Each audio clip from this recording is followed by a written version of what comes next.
I heard a term last week, which I hadn't heard before, accidental leader. And it really resonated with me because I realized that I had been an accidental leader. An accidental leader is somebody who is promoted on their technical skills rather than their people management skills. And that was definitely me when I first stepped into a leadership role.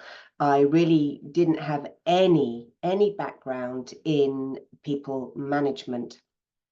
And it took me quite a long time to find my feet, and therefore took me much longer to build up those trusting, positive relationships with my team in order for them to thrive and flourish.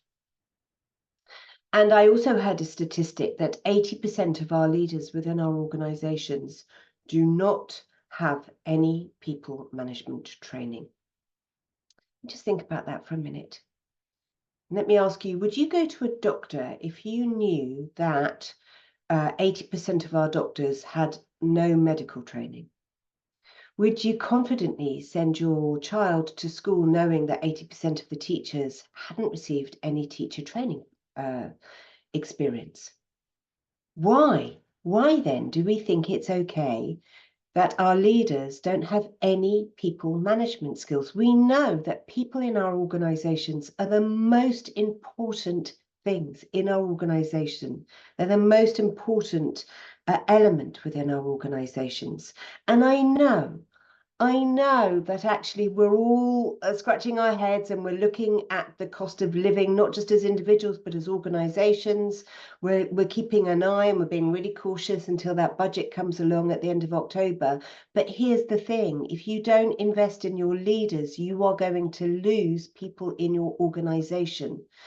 Particularly those Gen Zers, who are coming in and they are looking to your leaders to be the leader of 2024, to know and be confident about how to lead those Gen Zers.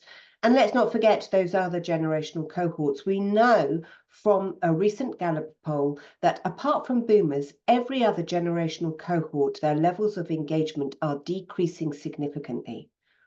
What if we had leaders in our organization who had received people management training, who knew just what to do in order to boost that engagement?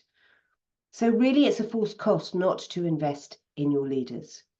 If you are interested in finding out more about how positive leaders can support your leaders in the understanding and applying evidence-based tools and techniques to support people management so that everyone, the individuals, the teams, the organizations, everyone thrives and flourishes, then just drop me a line.